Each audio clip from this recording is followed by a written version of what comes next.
right, y'all. I'm mad. Oh, this is. I don't like that. Look like I've been sweating. That's crazy.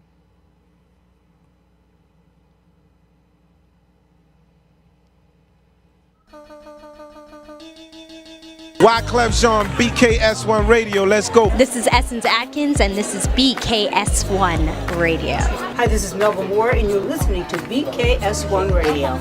Yo, check it out. What's the deal? This the chef. Giving a big shout out to my peoples. Big KS, you already know what it is. Salute. What's up? It's your girl Monifa, and I'm hanging with BKS1 Radio. Hi, I'm Iyanla Van Zandt, and you're listening to BKS1 Radio. BKS Radio, baby. Hey, this is Jasmine Guy for BKS1 Radio. What's going on? This is Lamont Rooker, and this is BKS1 Radio. Shout out to BKS1, the best kept damn secret in the business. Hey, what's up? This is Raven Goodwin from BET's Being Mary Jane, and shout out to BKS1. Hi, this is Leon. You're watching BKS1 Radio. BKS1. God bless y'all.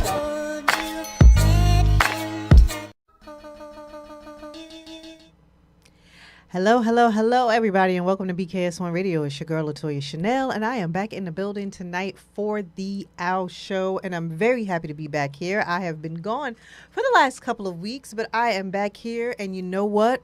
Today, it is just me. Y'all know every fourth Sunday we have the ladies from Yoshida Academy. That is Ange and Minwei, who are going to be joining me as of next week. But today, it is just me. So y'all are going to get to talk to just me no matter how you're watching. If you're watching on YouTube, if you're watching on Facebook, if you're watching on Instagram, if you're watching on... I don't know, some of the other outlets that we have that are going now right here from the studio. Because, again, this isn't just one of those regular podcasts that, you know, is just in my basement. I actually come to a real studio and have been doing this for some time, everybody. So this is real. This is real live stuff with producers, equipment, and the whole nine. But anyway, again, I'm back, and I'm happy to be back in studio and happy to do another show with you all. And today, I just wanted to focus a bit on the healing journey, because we have been talking about the healing journey for a little while now, and we started in March of 2023. So we've actually had a healing journey anniversary, so to speak. I mean, if you really want to call it that. It's a healing journey anniversary that started in March of 2023, and we are now in May of 2024. And with this month being Mental Health Month, is it this month or was it April? I believe it's this month is Mental Health Awareness Month. I just want to go back to discuss the healing journey a little bit, because it's not that we have strayed away from it with all of the guests that we've had, but we haven't really focused on it, and we haven't really had a chance to really talk about that. We've talked about relationships a lot. We have talked about romantic relationships a lot. We've talked about DEI and training, and noticing red flags in all of your relationships, whether it be corporate spaces, within your family, within your friendships, and of course, you know, the romantic relationships as well. But with that being said, you know, we've been focusing on, and, you know, that's all a part of the healing journey too, noticing and recognizing red flags and what you should do about them, and, you know, all of those things. However, I want to get back to just the healing journey with you all and talking to you all just one-on-one, the way I have done in the past and the way I started this series about healing. And for everybody, if you're just watching for the first time, I'll just run it back for you. I started this healing journey series last year as I was in the midst of going through a very triumphant time. I had a time where I was just losing people around me left and right, whether they were deceased or whether it was just breakups of all kinds, whether it's friendships. Hey, Aubrey. Whether it's just friendships, family members, just relationships were just, you know, leaving left and right. And in the midst of doing all of that, there was so much going on in my job. I was really just in a space where I was just feeling a lot of loss, and I did not understand why all of this was coming into my sphere, and what is it that I believe in God, but whether you believe in universe or whatever it is, what all of this was coming to bring and what all of this was coming to teach me. And so in the process of going to therapy and talking to my mentors and, talking to close friends and family, they said, well, you know what, Latoya, come back and do your show, because doing your show is not only therapy and not only help and assistance for everybody else, but it's also therapy, help, and assistance for you as well. So as I sit here behind this microphone, sometimes hearing myself talk and hearing myself go through certain things, and of course all the amazing guests that I have on, you all know I have everything from doctors and psychologists and, again, DEI specialists that come on the show. And, listening to them actually is therapeutic for me, and hopefully it's therapeutic for you if you just go back and watch any of the shows on Facebook or YouTube or any of those things. So when I started the healing journey, it was after a decision to come back to the studio, because I really had taken a break for a while, and, start doing this again. And Norm, the owner of the radio station, it was like a big brother to me, was just like, Toya, just speak your truth when you come to the station and when you do the show. And if Al stands, you guys see that up there, Al, OWWHH, stands for Outstanding Women Who Help Heal. That H back there is for heal. It's for healing. And so it's not only healing for us as a people, Black and brown folks, women, relationships, families, whatever it is, because we do focus on a lot of that. It's also healing within yourself too. And so with that being said, I made a conscious decision to talk about, some of the things that were going on in my personal life last year, and to turn it into a series and call it The Healing Journey, because that's where I was, that's what I was on. And hopefully by me sharing, what I was going through and having guests and topics about what I was going through, it can help everybody else. So again, we have had multiple guests who have been on the show over the last year and some change. But today, like I said, it is just me, and I want to focus on healing.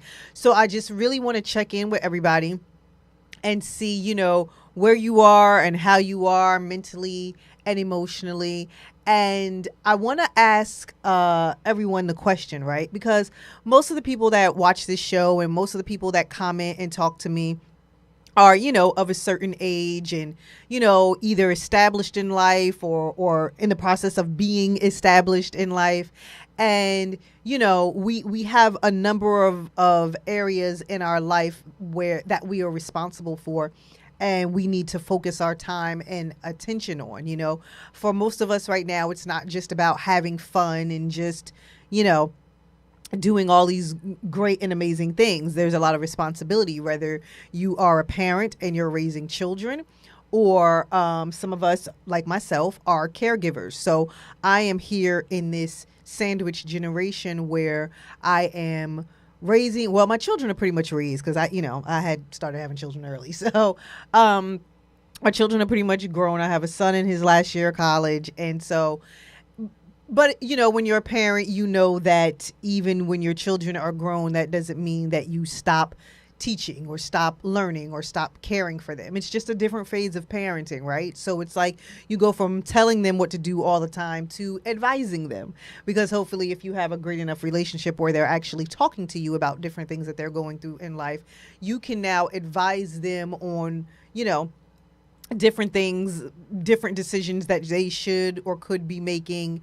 and how to go about doing that, and then share some of your journey with them, and so that's kind of where I am in life. I have, everybody knows I have one son that's about to get married, and I have another that's in college. So, it's a different phase of parenting, but I am still a parent. I am also a caregiver. I'm a caregiver for my mother. I take care of my mother on a daily basis. I am her caregiver. And, some people use that term caregiver lightly, where it's like, yeah, I take care of this, I take care of that. No. When I say I'm a caregiver, I mean that in every sense of the word. I mean, I am changing, feeding, bathing, doing everything. So I am a hands-on caregiver for my mother, and that involves all the things that I just mentioned. This is not just, oh, I'm a caregiver, so I'm, sending some change somewhere, which there's nothing wrong in that. But I'm just saying, for me, it is physical, mental, and emotional every single day, and a very real part of my life. So on top of being a mother, on top of being a caregiver, obviously I have a career. Most of you all know that I work in entertainment. That's what I do for a living. Not just this show here, but outside of here, And so I have multiple responsibilities, right? And so being on this healing journey for me means managing all of my responsibilities, managing all of the emotions that comes with managing all of my responsibilities, and making sure that I am in a good headspace and physically, mentally, and emotionally thriving. I would like to say financially thriving as well, because that is definitely all of a part of it. When you have so many responsibilities, having the finances to be able to maintain and to do all those things is not only important, but if you don't have those things, it can cause more stress. And then again, like I said, we're on this healing journey, right? And so that would just add to different things that you would need to fix or figure out, or, in order to get through.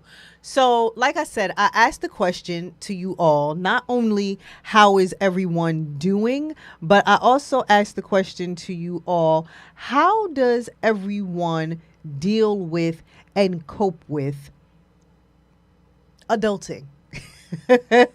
How do you deal with and how do you cope with adulting right now? For some of us, maybe, you have everything you want in life. Your life is perfect and everything is just, aligned. And if that is the case, I feel like that is great and wonderful and kudos to you. That's just not me. I would love for it to be me. And if your life is like that, could y'all help me to get there? Could y'all tell me what, some of the steps y'all took, and, maybe I can, mimic those steps, in my life, and maybe I can get to that space where there's nothing that I have to really worry about, focus on, and or deal with. But for the rest of us that are on this healing journey, and that is going to be a continued journey as we heal through things that may have happened in the past, as we healed from loss and broken relationships, and as we heal from, and this is what I feel like is a major one for people that's in our age group, as we heal from life not necessarily turning out the way that we thought it was. I'm going to say that again. Because I started off, by saying we are all people of a certain age. And, wherever you are right now, a lot of us are dealing with where we thought we would have been, what we thought we would have had by now, how we thought things were going to go. And now the other side of that is dealing with the fact that those things did not happen. Right? So how do you deal with that? How do you cope with that? It's so easy. And especially, I'm going to say in black and brown communities, especially in the African American community, it'll be like, oh, well, that's just it. You just gotta, keep going. You just got to deal with it and keep moving on. But I think there's more to it than that. And I feel like, the not having or not being where you thought you would be actually changes a part of us. I don't know. Do you guys feel like that? I feel like it changes a piece of us. I feel like it helps to shape and mold whatever personality it is that we take on in adulthood, whether it's how we interact with coworkers, how we interact with family members, how we interact with friends. I feel like there's a bit of trauma there. Obviously I'm not a psychologist, you know what I mean? And I can ask one of the psychologists or one of the doctors that come on the show when they're here the next time. But this is just me and you talking. Like we just talking like we're just friends. I honestly feel like there is a bit of trauma in life not turning out the way you thought it was, or you not being in the spaces that you thought that you would be in, or having what you thought you would have. And I do honestly believe that it shapes your personality and it shapes how you interact with folks, right? Y'all know I focus on relationships so much because that is just my area of, you know, whether I was married or not married, or in a relationship or not in a relationship. Y'all know I focus on love and romantic and relationships all the time. So I'm just going to start with that, right? I find that you have so many people, myself included sometimes, because y'all know we are extremely transparent on this show, myself included sometimes. I feel like there's a part of your personality that hardens by the time you get to this age and your love life is not what you thought it would be. Am I wrong, or is it just me? I don't know. Men, y'all can chime in. I see, you know, a lot of men over here on my Instagram page, and, you know, I see some folks on my Facebook page. But I find that there's a bit of you that hardens when it comes to that area. And like I said, myself included, being completely transparent, there's a part of you that what's the word I'm looking for? There's a part of you that ends up being a bit condescending when folks talk about love, marriage, and relationships. It's kind of like, all right, okay, you know, like whatever, because that's not a part of my sphere right now. That's not a part of my world. That's not a part of what I'm doing and what I'm focusing on. So it's just kind of like, all right, you know. And it doesn't mean that you're bitter, and it doesn't mean that you're not happy for other people, but it just means like, okay. And I think what we don't realize is that we take that into our interactions with other people. So even when we're meeting other people, or even when other people are talking about relationships and certain things, there's a lot of times when you don't realize some of the stuff that you're saying. Or just like if Minwei was here and she was talking to me, she would be like, facial expressions. You know, black people, y'all are really good. I say y'all like I'm not one of us, right?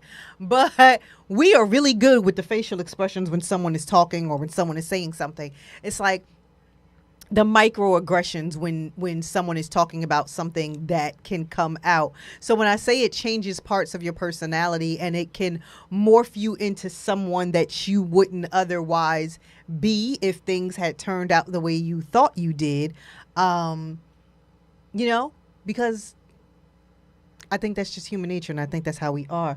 But it's just like, even in corporate spaces, right? In corporate spaces, you have, obviously, I mean, because this is like a number one thing, you have like financial issues, right? So financially, if you're not where you thought you would be right now, or if there was some sort of loss in that particular area, it definitely changes, you know, parts of your personality. And there are parts where you either care about, okay, let me rephrase this. There are parts where, you know, for instance, and this is a microaggression, whether people choose to realize it or not. When folks say, oh, that must be nice.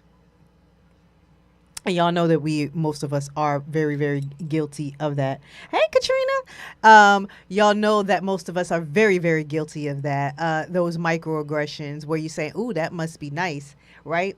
So it's like, a lot of us are saying that because a lot of us thought we would be in different spaces. A lot of us thought we would have different things by the time you got to a certain age, or by the time you got to a certain stage in life, right? It was, oh, okay, well, oh, by the time I start working here, or start making this, or graduate from college, or start doing this, that, or the other, oh, yeah, I'll be able to do this, that, this, that, this, that. And then you get to that phase and things look very, very different from how you thought they would look, right? And so, again, we take on this what I feel like it's a protection mechanism, right? I feel like we take on this protection like, oh, okay, so what that I didn't make it there yet? So what I didn't do this yet? And a lot of it does come across as bitterness, right? And that's why I said it changes parts of your personality, whether it's romantic relationships, whether it's financial, whether it's, corporate spaces or, career spaces. Not being or having the things that you thought you would have at this age can change you and change your personality. Katrina, I sit on my balcony and meditate. Okay. So Katrina, you're answering the question where I said, what is it that you do to cope with adulting? Because again, we're talking about healing. We're talking about the healing journey, and we're talking about, people of a certain age with life and responsibilities and all the things, right? So Katrina was saying, I sit on my balcony and I meditate after I cry and reevaluate my life choices. Okay. I sit on my balcony and meditate after I cry and reevaluate my life choices. So it's okay. It's meditating on, I guess, not the things that happened, but maybe how to get to a different and healthier space after the things that happened, Katrina. Maybe that's it. And then Katrina's other comment was, I think as women, we start waiting for the disappointment instead of enjoying the moment. Girl! Okay. Why was I literally just having this conversation as I was driving home from work today? Again, like I said, people believe in what they believe in. You can believe in aliens, you can believe in God, you can believe in apes, you can believe in the universe, you can believe in whatever it is you believe in, right? I'm a firm believer in God, right?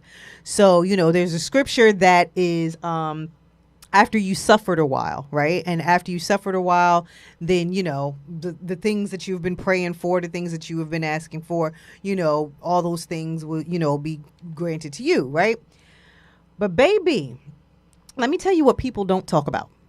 People don't talk about the during the suffering part. What is it that you were supposed to do in the suffering part?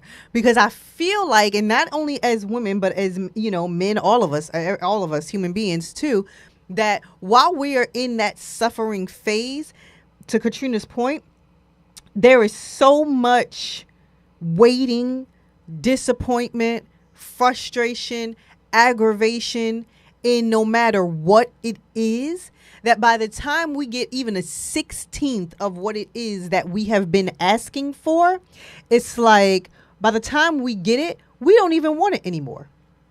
Nobody wants it anymore. Nobody wants to deal with it anymore. And it's like, you know what? I have been in this space where I have suffered for so long without it. Like, I'm good. I don't even want the whole thing. I don't even want that anymore. You understand what I'm saying? Or maybe that's just me and my friend and family group where we feel like that, but it's just like the disappointment as you're waiting instead of enjoying the moment. Yeah, you do focus on that disappointment a lot, and it is very, very hard. And that is why we are focusing on the healing journey now, because it's very hard to break out of that disappointment mindset, right? And it's like, and we call folks that focus on that disappointment and things not working, we call them Debbie Downers, or we're like, oh, nobody wants to be around that kind of energy. But to be very honest with you, all of us can get like that. All of us can get like that, and all of us can feel like that when there's so much going wrong in your life, and like I said, right now we're focusing on the healing journey, but that is for a reason. That is for a purpose. It's not always healing from, some sort of trauma or healing from some sort of loss. Sometimes it's you got to heal from the things that you have asked God, the universe for, and you still haven't gotten them yet. And you are in the midst of it. And you're trying to figure out how to cope, and you're trying to figure out how to deal, and you're trying to figure out how to hold on and how to still be yourself without it changing your personality, and how to still be yourself without the bitterness coming in, and how to be yourself without, constantly focusing on that, or constantly being the bad or negative energy that other people talk about, right? Because it's so easy all the time for us to just talk about negative energy for other people. But what happens when you are that negative energy? What happens when after people talk to you, they feel drained? We don't really talk about that. We talk about making sure we are in positive spaces around other people. But what happens when you are it? You are that person. You are that one. What do you do then? And for most of us, how do you recognize that it is in fact you? It's you. It's your mindset. It's your disappointment. It's the fact that you are not where you thought you would be in life at this particular phase. And so when I say a lot of times that changes our personality when you're not where you thought you would be, it happens for a lot of us. It happens for most of us. And it doesn't have to be something drastic. It doesn't have to be, oh, I thought I was going to be a millionaire, blah, blah, blah, blah, blah. But I mean, hey, that is for somebody. I mean, shout out to my ex-husband. He made sure he was a millionaire, because if he wasn't, I swear he wouldn't have been able to function. But again, that's not everybody's goals. There, you got people that thought that they would be further in their career by a certain point, and they are not. You have people that thought that their living situations or circumstances would be different by a certain point, and they're not. You have people that thought that they would be traveling the world, or, having the freedom to travel, or the freedom to live how they wanted to by a certain point, or would have accomplished certain things, whether it's education or writing a book or whatever those accomplishments or things are that they haven't done. You have people that thought that they would have been married or had children by a certain time in their life, and they did not. So, it's not just one thing, it's all things, it's many things. And all of those things have the capability of changing your personality as you move forward in disappointment, or as you move forward in a bit of sadness, or as you move forward in frustration or aggravation because things have not turned out the way you thought they would have yet, right? So, all right, Katrina, what are you saying? You said, or you weren't really ready for what you thought you wanted. Okay. I think that's a lot of people's, problems too. You find a number of people, right, especially in corporate spaces, that climb these corporate ladders and get the titles, and really, they just want to make the money. And I don't blame them. I want to make the money. For most people, this is how they feel. I want to make the money, but I don't want to deal with all of the red tape and foolery and foolishness of this corporate space. I don't want to manage anybody. I don't want to deal with somebody asking me to have a day off. I don't want to deal with any of those things. I just want to make the money. And they get into these spaces and they end up being piss poor managers because they never wanted that part. They just really wanted to make the money. So if that was something that you prayed for, I want to be the CEO of, I want to be the VP of, I want to be the director of, blah, blah, blah, blah, blah. And this is what you've been praying for and manifesting all your life. And then you get there and it's just like, I wasn't ready for this because I wanted this part and not that part. You have people in relationships, men, women, who have been praying for families, been praying for marriages, been praying for, relationships and certain things. And then they get them and they're like, this ain't what I thought it was going to be. I didn't think I was going to have to be this kind of wife. I didn't think I was going to have to be this kind of mother. I didn't think I was going to have to be this kind of husband. I didn't think I was going to have to be this kind of father. I didn't realize how much it would take from me, how much it would pull from me, how much compromising was involved. Or if you just have a terrible partner, I didn't realize I was going to have to deal with or put up with BS or, deal with, the poorer part or the sickness part, right? And when folks are praying for certain things, you don't realize, that all of that is going to come with it too. So again, if this is what you've been praying for, or, manifesting it, and then you finally get it, and then it's like, ooh, I wasn't ready for this. I was only ready for the good parts. I was only ready for the benefits. I was only ready for the fun parts of this. I wasn't ready for the dealing with the real life part. So Katrina, you are absolutely correct. And then another thing you said on here, you said it's recognizing that you're coveting, not congratulating.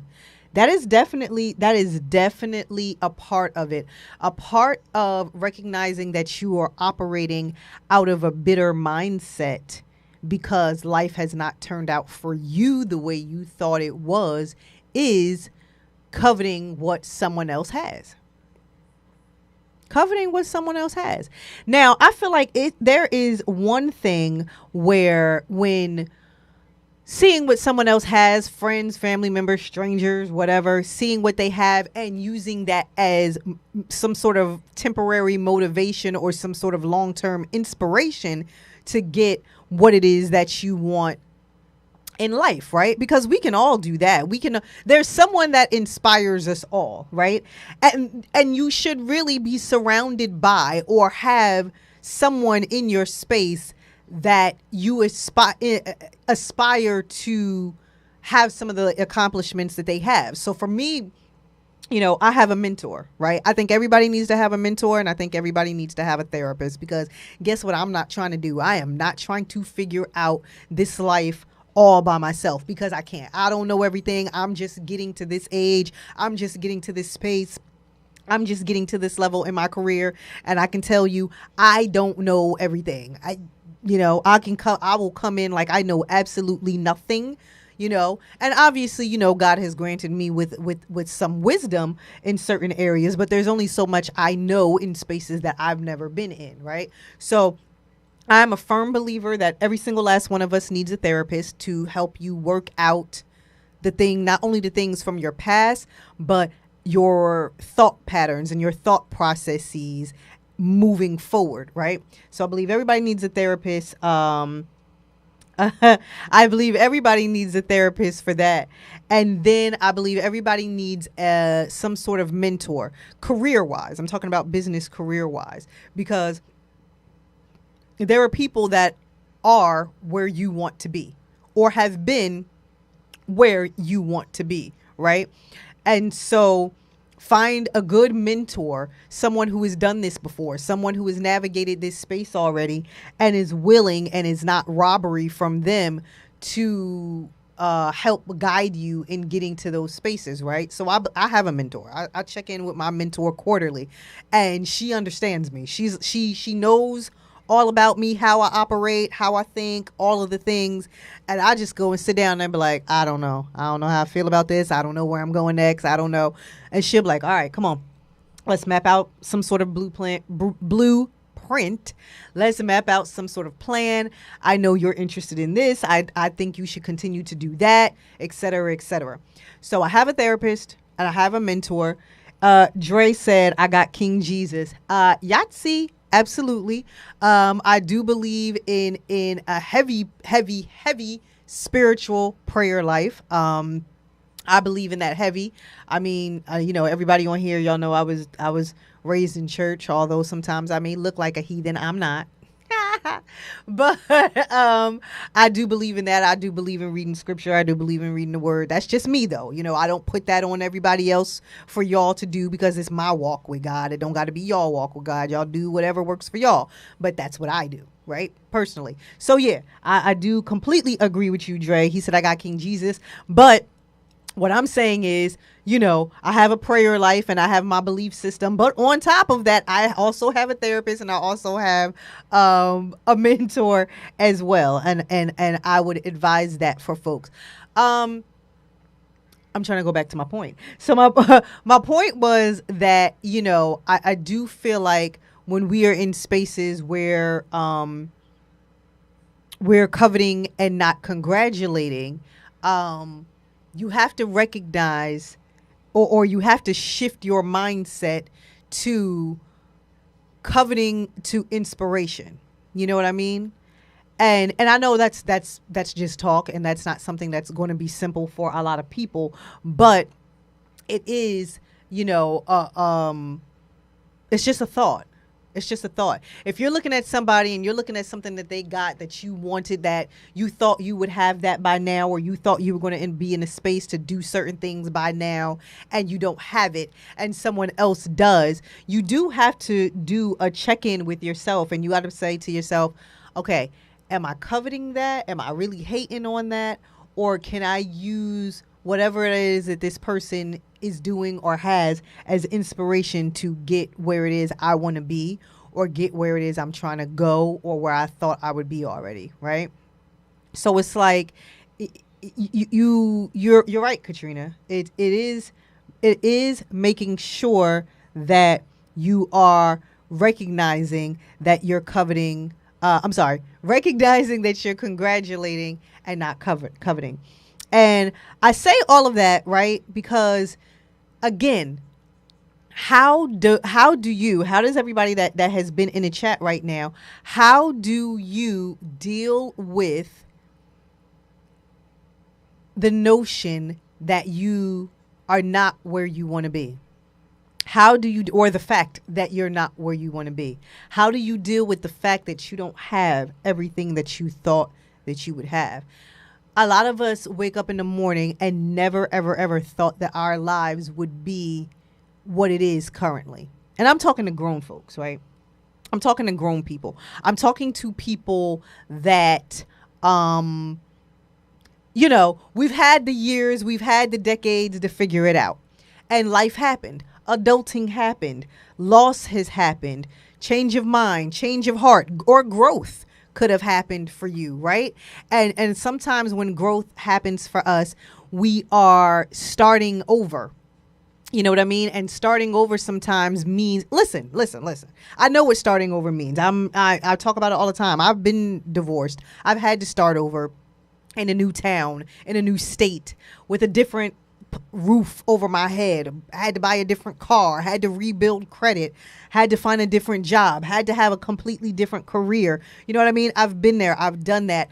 Going from being married to being a single parent now. Never thought that was going to be my life, because I was raised in a 2-parent household where my parents were together until the day that my father died. So, there were time periods where I had to sit back and look and be like, wait a minute. I never thought that I would be here.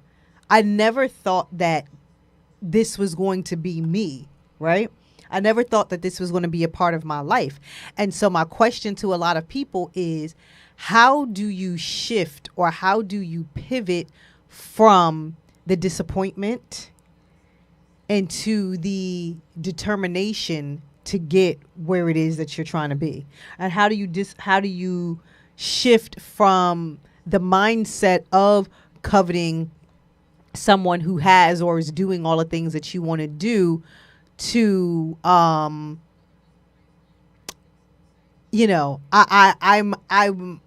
want to still continue to try to do this, or maybe this isn't for me, maybe it's time for me to do something else in my life. Maybe that was never meant for me in the first place. Like, for everybody that's trying to be a millionaire, maybe being a millionaire was never in the cards for me. Maybe, and this is going to be a tough one, and I know there's going to be a lot of men and a lot of women that are going to, send me messages after the show about this, but maybe marriage or having children was never in the cards for me in the first place. So, or maybe being CEO was never in the cards for me in the first place. So how do you shift your mindset from that disappointment to I'm okay, or I'm content with where I am now, or I'm going to create something else in my world that hopefully would give me the same feeling that I would have for those things, right? And, that's just putting it lightly. And like I said, that's just conversation right now. That's all talk. And obviously that is a lot easier said than done, because, that for a lot of people takes years of therapy. years of therapy for folks. But I'm just talking to y'all. I'm just talking to y'all like I would talk to, one of my friends, like if we just having a conversation on the phone. So it's like, what do we do as adults? What do we do as adults to make sure we're still on a healing journey, to make sure we are not falling prey or victim to this disappointment or to this covetous or jealous nature, or to, what do you all do? Right. And that's the point that's part of the point, because obviously there's a number of points for the healing journey. Right. But it's what are you doing for yourself to make sure that you're continuing to heal? What are you doing for yourself to make sure you are continuing to maintain a healthy mindset, so that you have, mentally, emotionally, physically, that you are staying in a healthy space, so that you can even be open to still achieving some of the things that you want, right? What are you doing on this healing journey? Y'all, I had popcorn before I came here. I'm sorry, quick sidebar. So I can feel it in my teeth as I'm talking to y'all. But I had to eat the popcorn. We've been on this popcorn kick right here at the station. I've been buying this popcorn called Lesser Evil for everybody, and everybody absolutely love it, and we are obsessed with it. And I couldn't eat it for a week because I had surgery, long story short, and I was only able to eat it for the first time today. So y'all should have saw me driving here with bags of popcorn, and I was eating it the entire time. But as I'm talking to y'all, I can feel it in my teeth. So if y'all see me doing that, it's because I can feel the popcorn in my teeth. I'm not trying to smack while I'm on the microphone, but I just had to tell y'all that. But anyway, that was a quick sidebar. So Dre was saying, faith. He said, have faith that God got me. Faith that what's for me is for me. Right. A lot easier said, even though that is what it is. I mean, that is what it is, and there's no way around it.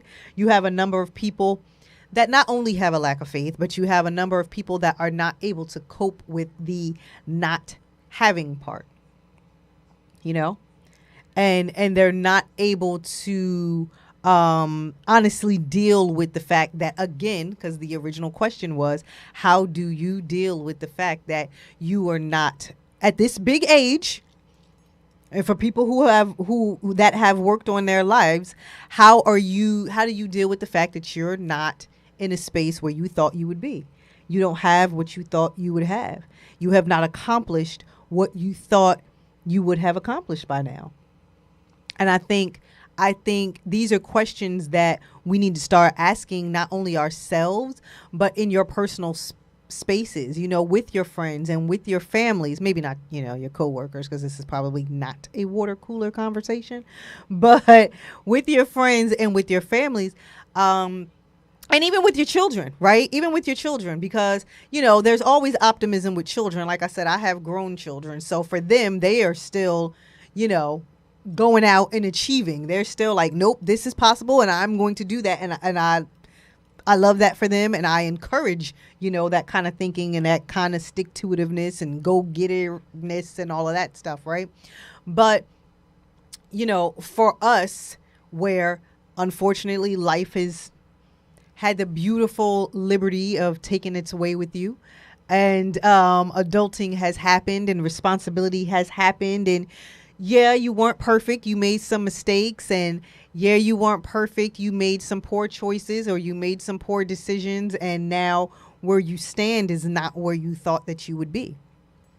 And for folks where it's even no fault of your own, because it doesn't have to be from poor choices or poor decisions. Sometimes, things just happen, The pandemic, no one planned for this pandemic. So for people who had businesses that lost businesses or lost loved ones or found themselves alone for the first time in their lives after they had lost family members and spouses and, even children and different things, sometimes things just happen. And you have those folks that never thought that they would be here. They never thought that they would be this version of themselves, right? So it's how do you deal with that disappointment? How do you deal with the notion that this version of yourself that you are, you never wanted to be. And I'm not even talking about from extreme, extreme measures of I'm just a completely messed up individual and messed up person. Because that's a whole nother thing. I'm just talking about from people who are just adults, right? We are all adults and we are all adulting and we are all people of a certain age, and there is just crap that you are just going to have to deal with. And again, for those people who everything is aligned for them and they are completely in balance and, they have no additional wants and or needs, listen, kudos to you. God bless you. God bless you. But for the rest of us, how do you deal with it? And so, like I said, for me, a lot of my answer is being here, talking to you all. Like I said in the first part of the show, this show is therapy for me, talking to you all who, some of you aren't my closest friends. You know what I mean? Some of you are, but some of you aren't my closest friends where I would just share, personal stuff with. But talking to you all and having you all share what's going on with your lives, and discussing it, whether it's just us with just regular talk or whether I have psychologists or therapists or doctors or whatever on the show, and just hearing a bunch of different perspectives and being open to not leaning to my own understanding and being open to an array of advisors and then just taking in what's best for me helps me. Being here is a part of my therapy. And then, like I said, on top of it, I have a therapist too. And, I'm a mentor, and I got friends, and I have a great friends